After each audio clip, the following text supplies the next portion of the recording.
Hello there. Welcome to Why We Are Christians. I'm Stephanie Erickson. I'll be your host tonight. And we have today with us Aaron Greenhalgh. Thank you, Aaron. Thanks for being with us, Aaron. We really appreciate your presence here. And we know you're a little bit nervous, and there's no need to be. So just hang in and tell us your story. You have a really interesting story, and we're looking forward to hearing it. Glad to be here. Thank you. So, starting at the beginning, where were you born? I was born in Ann Arbor, Michigan, and my parents both my dad went to University of Michigan, so I was born on the University of Michigan campus. So I was up until 1 year old, then they both decided to come to California and took me to California. Oh, okay. So you're the oldest of two kids, right? The oldest of two kids. And where did you end up when they moved to California? We ended up in Nevada. Oh, okay. And my dad got employed with Pac Bell, and that was his only job for his whole life. And they're both still with us. Good. Yeah. Oh, that's great. Yeah. Okay. And they still live in Nevada? They still live in Nevada. Excellent. Yeah. So tell us a little bit about your early religious training. Did you have any? Well, growing up, my parents, what a loving environment that I had. My mother was in college, she went to a Presbyterian college, so she was going to have faith in her life and in her occupation. She met my dad, and they got married, and like I said, they ended up coming to California. So growing up, they had me and then my brother 2 years later that he's autistic. Okay. And I think that was a complication for bringing him to public events. Okay. So net, we never had church in our life, and ironically, it was never discussed in our house. It wasn't talked down about, it just was never discussed. Just wasn't a topic. So I didn't have faith or religion or church growing up. Okay, so you didn't have that early information source I about didn't. God and Christ. And let me ask you before we move on, your brother was autistic, and Yes. this was like in the 60s, early 60s? I was born in 1958, so he was born in like 1960. Right. That must have been pretty tough because in the 60s, autism wasn't as people didn't know that much about it. And That's true. It was a whole different ballgame. It was, and it was like I was like an only child. But my parents, now that I'm a father, they really did a good job of making sure that I had my own life and then attention to my brother. Special needs kid takes a lot of resources, and my parents did a wonderful job separating that. And I really didn't know that until after and being a parent. We find out a lot of things after we That's become right. a parent. That's right. So was your mom brought up in a Christian home? Yes, she was. Both her parents were Presbyterian. Okay. And she was brought up going to church. Do you have any idea why she didn't pursue? I never really got the story other than my brother not being able to go out to public places. And Gotcha. I think I never really talked about it. Okay. How's your brother doing now? He's good. He's in a home in Santa Cruz with 6 other autistic kids with counselors and live-in, and very good. He's a loving, I'm sure. if you meet him, all he does is hug you, and just a loving brother. No, that's great. Yeah. That's great. Okay, so you grew up in Nevada. Yes. All right. You talked to me a little bit before the program about going into high school, when you went into high school, and you were a very slight, very lightweight guy, I would say. You said you weighed 66 pounds when you went into high school. I was 66 pounds going into high school. So going into high school is hard enough for somebody that is normal weight and height and all that. How did you deal with that? Well, looking back on it, I was a very insecure kid, and we had high school, it was 10th grade then. Now it's 4 years, 9th, 10th, 11th, and 12th. So really going into the 10th grade, just being on the ultra skinny side, you know, had a lot of comments, a lot of, well, just not, I had a little bullying happen, but Right. looking back on it. But what that did in high school, it made me excel to the 10th degree. I had to prove myself to feel that I was fitting in. So in a way, it was a blessing. Yeah, academically and sports oriented, I really had to give 120% at it. And as you'll find out as my story reveals, it's when I do something, I pour my passion into it. You go all the way. I do. Okay, good. So tell us a little bit about sports. You pursued. Yes, I was blessed in high school to be gifted athletically. So I ran track, I played baseball, and well, those were my two, and I played basketball. You did. So what events did you run in track? Mile and 2 mile. So I was a long distance. I was skinny, and so you were lightweight. You could I just shoot right out really there. good endurance, and of course I had to pour all my energy into that, and I ended up going to the state. I had the Novato High mile record for up until probably 10 years ago. You did? I did. Wow, that's Yeah, ran a fantastic. 4:28, but anyway, what happened in high school, I found that baseball was something I was really gifted at. And What position did you play? I was a pitcher. I was Okay. also played center field because I was fast. I could hit. Pitchers normally don't hit, but Right. makes a bum guard. After high school, I was on a traveling team, and I was recognized and found by the Texas Rangers that wanted me. So I ended up going to 4 practices, and I got in a motorcycle accident, and that took me out of baseball because it was wow. a horrific accident. Oh my And gosh, so let me just back up. So you were traveling and the Texas Rangers had a scout Yes. at one of these games. Yes, And they recruited you. right.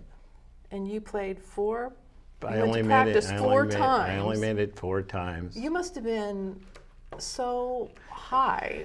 I mean, that must Well, have been like That was really my great for that you. was my life. Okay, yeah. You know, all my eggs were in one basket. You know, I'm relatively young, 17 years old, and I knew that baseball was going to be my life. Right. So Right. that's where you were focused. That's it. And it was going exactly the way you And wanted it was it starting to to go. build my confidence Yeah. and getting a little ego, and You got I- drafted I by the got- Texas Rangers. and I was blessed to at least have that opportunity. But when that drunk driver hit me and I lost my leg from the knee down, the operations of putting my leg together was about a 3-year ordeal with multiple operations, which they were successful. I had my original leg, but it completely took me out of baseball. Okay. Part of that was not only the physical part, but it was the mental disappointment of trying to figure out what I was going to do with my life, and Well, because your dreams had just been shattered, that's correct. and not to mention your leg, right? Right. So, how long did you spend in the hospital? Well, in and out about 3 years. Oh, So, wow. yeah, on and off. I'd say at least 15, 18 operations. Again, it was the mental part, the pity party, the poor me, what am I going to do? You know, I'm in a wheelchair for most of that, on crutches, and I knew that I was handicapped. And so going from being blessed athletically, having a career in front of me, and faced with sitting in a wheelchair and no hope. Oh, wow. So how did you cope with that? Well, I didn't have any faith at that point, and so it was drugs, and then I found alcohol. Alcohol was the pain soother, forgetter, and being in a full-blown pity party, I found alcohol really quick. I found alcohol in high school, and didn't think I really had a problem until my motorcycle accident, and that's where I really dove into it hard. And how long did that period last? Well, for I you? got married in 1980, and alcohol was an event that was a daily event. It was just planning around that. At work, I was working for Wells Fargo, and I was going to school in a wheelchair and crutches, and at the same time working. And we were together in an operations group, which was on a swing shift, so it allowed us to go to school and work. I progressed up through management, but I met her there. A long story short, I asked her out, and she said no. So she was with a boyfriend, I guess, at the time, and so she said no. And so I went on, and the next thing I know, she's broken up with her boyfriend, and she asked me out. Cool. And that's how it took off. And so that must have felt pretty good. Yeah, it was only about 9 months, and I asked her to marry me. Oh, really? Yes. Yeah. Wow, so you just dove right in there. Well, part of that, there's a little story to that too, is she's Portuguese, and dating her, I had to have her in by 10 o'clock. And so that was very frustrating.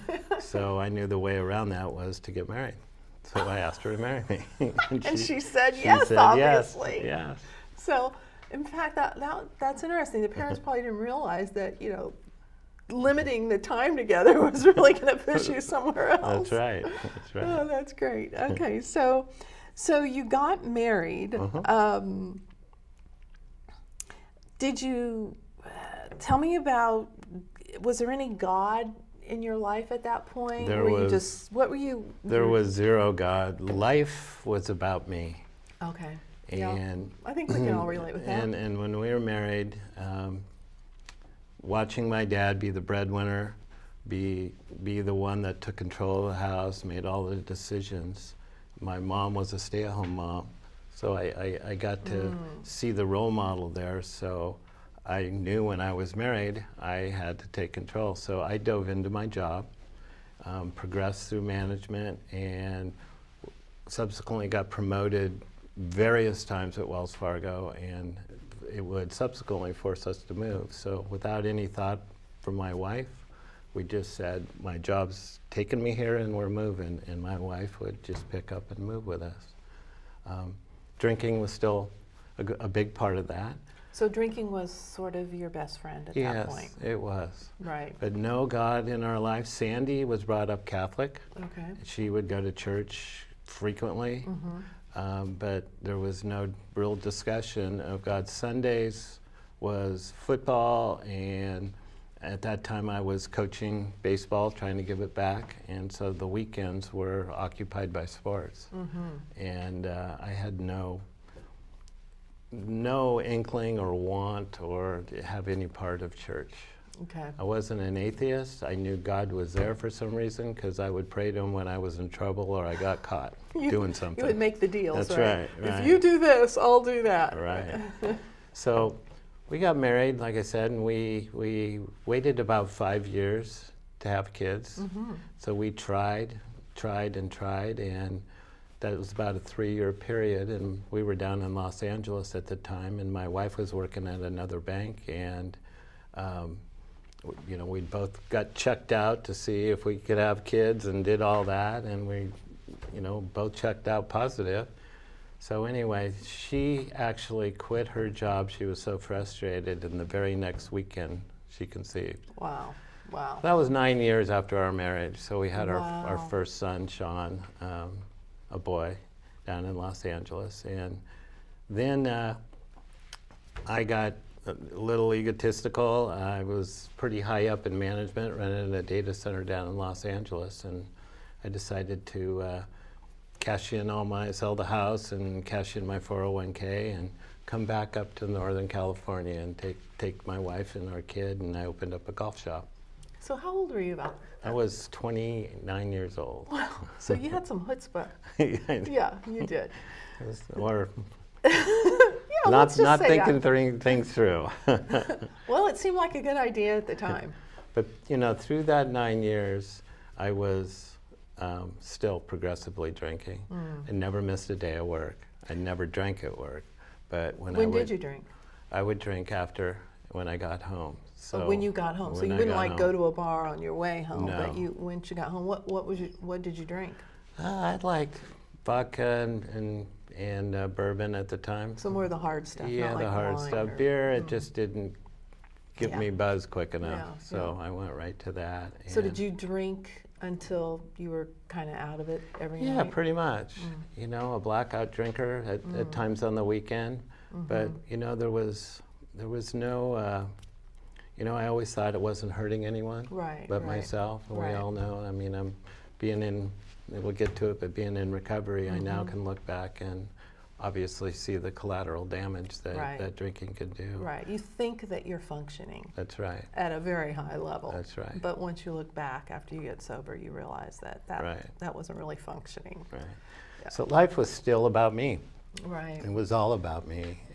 You know, I had to focus on making the money, making the decisions, without any consideration from input of working together as a husband and wife. And how did your wife deal with that? It was hard for her. I bet, I yeah. mean, there was discussions about drinking too much, and as we get into moving back to California, moving back to Northern California, the golf shop only lasted 3 years. There was in 1989, there was a mini depression depression up there, and so we ended up funding the golf shop, operating it, and then liquidating it. So we ended up moving back to my in-laws with 2 kids. We had our second son. And where do they live? They live in Nevada?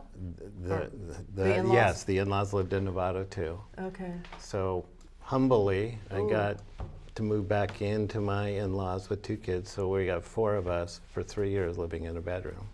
Oh my. So That can put some stress on everybody. And adding to my insecurity, how I dealt with that is I still continued to drink.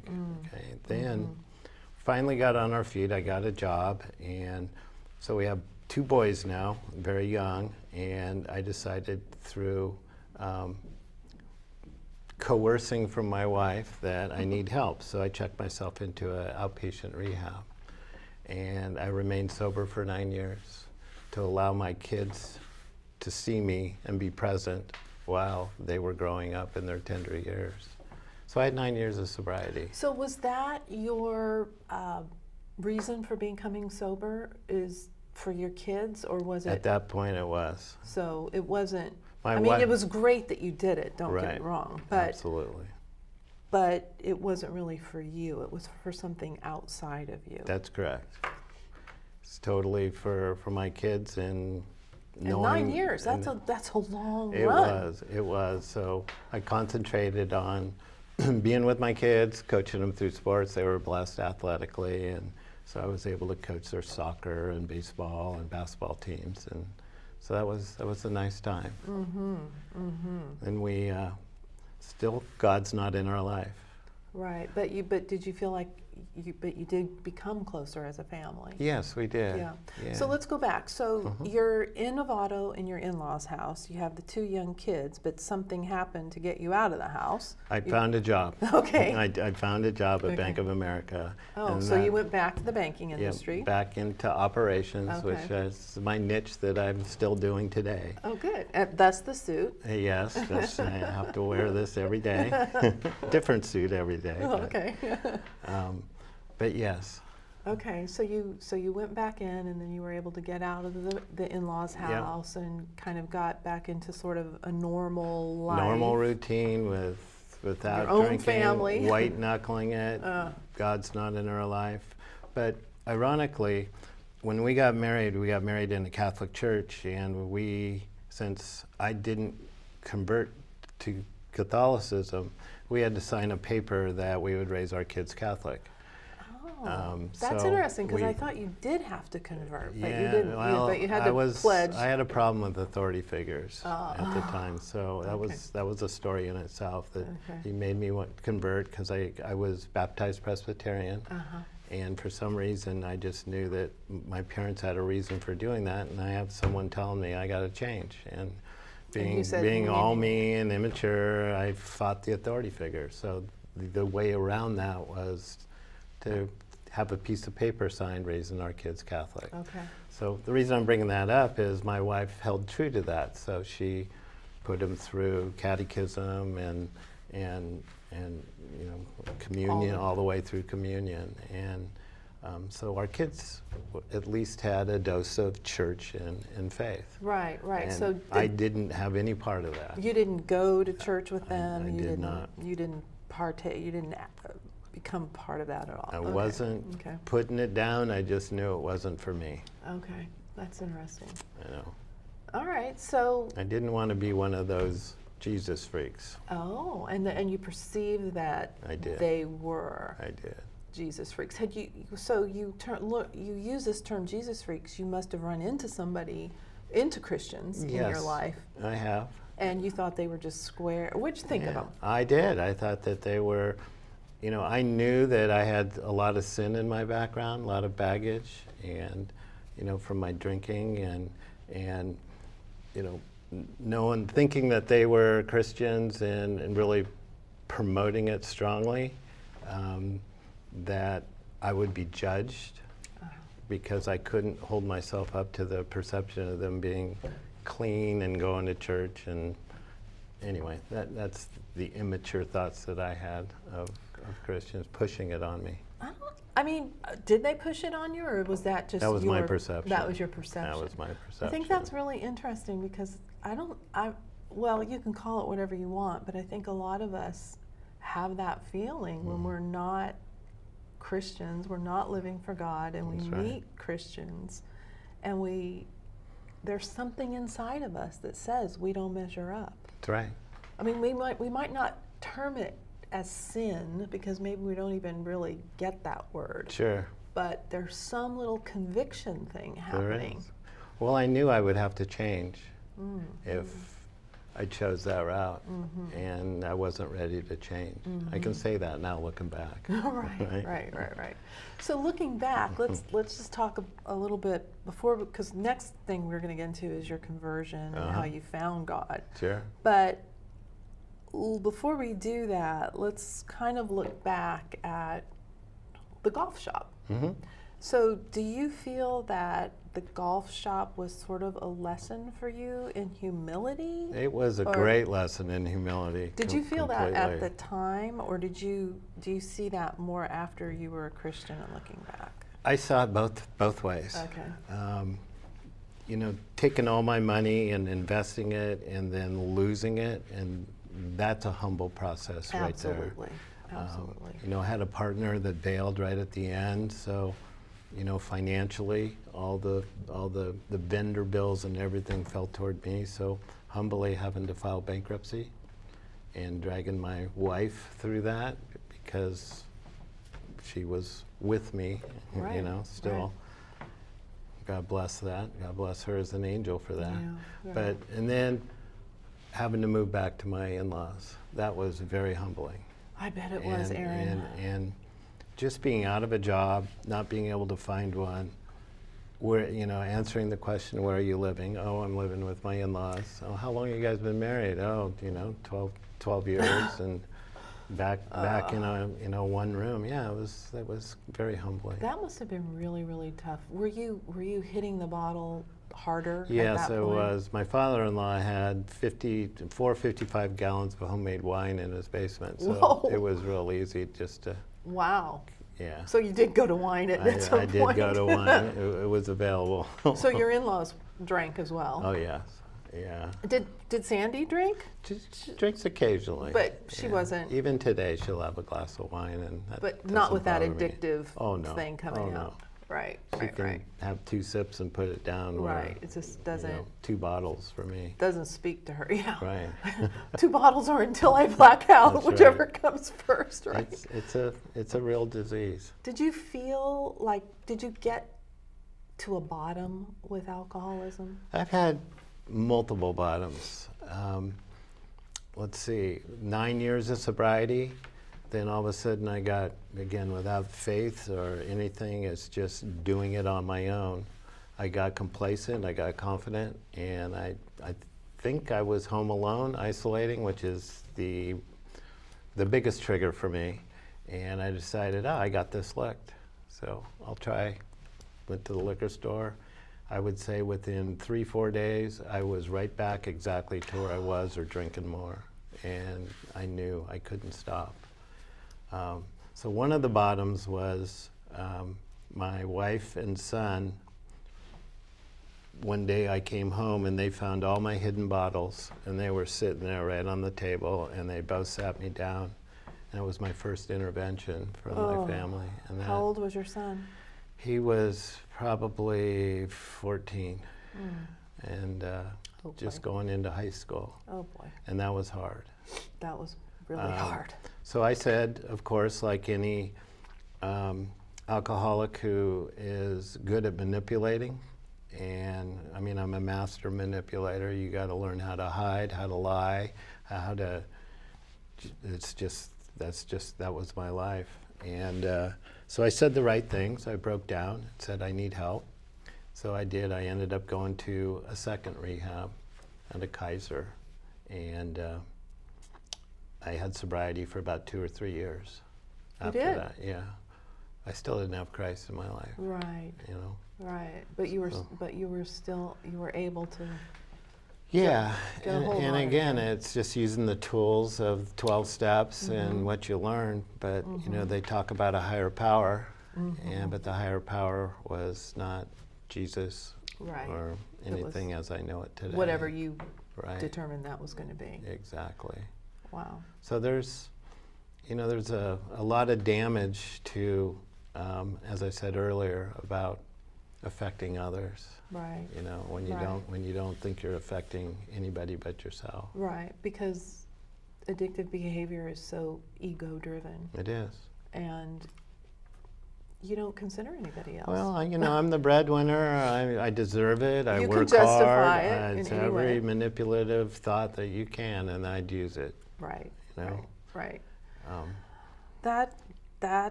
I think that rings true for a lot of people. I mean, there's a lot of people that have addiction in their lives. And, sure. It could be food, gambling, sexual integrity. It could be, the internet. There's just a lot of codependency, anger. It's a lot of hurts, a lot of habits. A lot of hang-ups out there. Hang-ups. And Christians with hang-ups and habits and hurts. That's something that we don't talk a lot about in the Christian world. You know, we go to church and we say, hi, how you doing? And that's about it. Yeah. It's not that safe. It's not that safe. to be honest. Aaron, thank you so much. Thank you for watching Why We Are Christians.